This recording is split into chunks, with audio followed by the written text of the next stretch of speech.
পাগল আমাদের বাড়ির পাশে থাকে। গুড মর্নিং, অনেক আগেই গুড মর্নিং হয়ে গেছে, এখন 10:30 বাজে।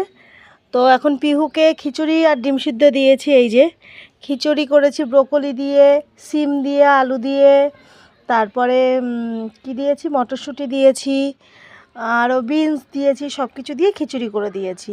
খিচুড়িটা করে দিলে ও এত খেলাধুলা করে যে দুধ সারালাক্স ওর বেশিক্ষণ থাকেই না, মানে ওই আধা ঘন্টা মতো থাকে কিনা সন্দেহ ওর। আর ও খুব বাথরুম করে, সেই জন্য পেটে একটুও থাকে না। খিচুড়িটা করে খাইয়ে দিলে ও খেলাধুলা করলে শান্ত থাকে, নাহলে ও খিদে পেলে ও খুব খিটখিট খিটখিট করে, তাই তো বাপি? কি করো তুমি খিদে পেলে?